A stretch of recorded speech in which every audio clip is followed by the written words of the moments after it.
Good morning. I've been reading some on Facebook to friends, and I decided to share a little bit about an author. His name is Roald Dahl, and I thought it a good idea to give just a little bit of background before I read my selection today. Roald Dahl is British. He was born in Wales. He was a fighter pilot in World War II, and he's become one of the world's best-known children's authors. I want to read this little blurb. Dahl's short stories are known for their unexpected endings, and his children's books for their unsentimental, macabre, and often darkly comic mood, featuring villainous adult enemies of the child characters.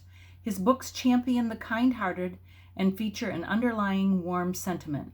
His works for children include James and the Giant Peach, Charlie and the Chocolate Factory, Matilda, The Witches, Fantastic Mr. Fox, The BFG, The Twits, George's Marvelous Medicine, and an adult work, Tales of the Unexpected. So just a lot of writing that he added to literature, and I don't really like his style at all. I'm a little more of a Pollyanna girl.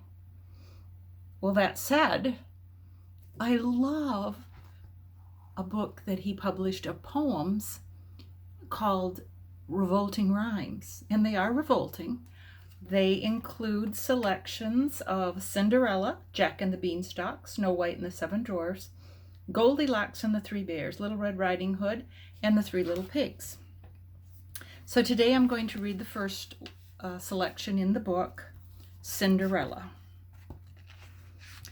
I guess you think you know the story. You don't. The real one's much more gory. The phony one, the one you know, was cooked up years and years ago and made to sound all soft and sappy just to keep the children happy. Mind you, they got the first bit right. The bit where in the dead of night the ugly sisters, jewels and all, departed for the palace ball, while darling little Cinderella was locked up in the slimy cellar, where rats who wanted things to eat began to nibble at her feet. She bellowed, "Help! Let me out!" The magic fairy heard her shout. Appearing in a blazing light, she said, "My dear, are you all right?" "All right," cried Cindy, "can't you see? I feel as rotten as can be." She beat her fist against the wall. She shouted, "Get me to the palace ball!" "There is a disco at the palace. The rest have gone and I am jealous. I want a dress, I want a coach, and earrings and a diamond brooch, and silver slippers, 2 of those, and lovely nylon pantyhose.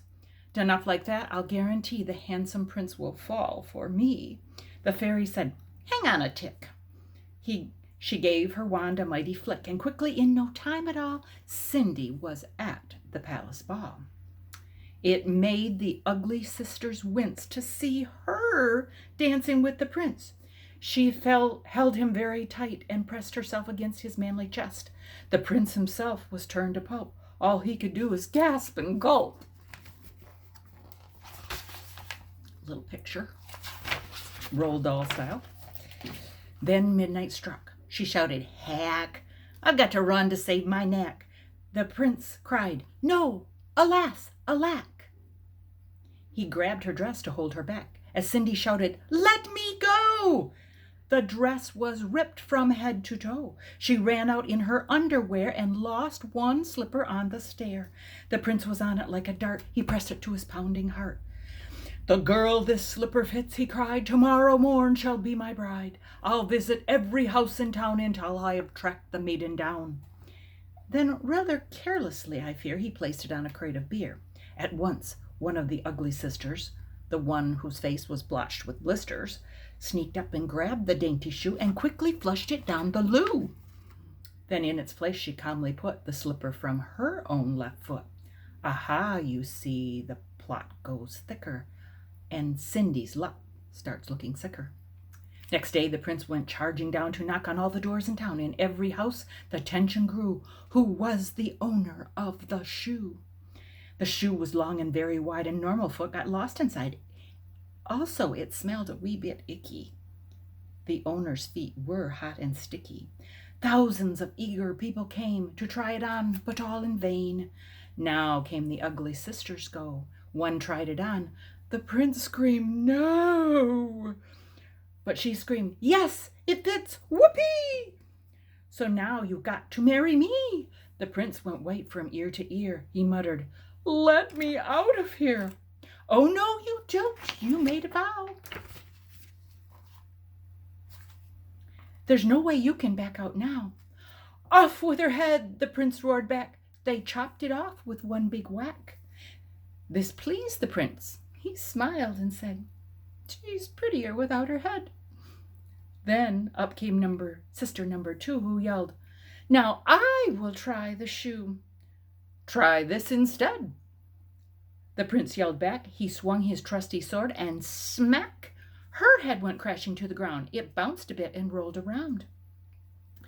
In the kitchen, peeling spuds, Cinderella heard the thuds of bouncing heads upon the floor. She poked her own head round the door. "What's all the racket?" Cindy cried.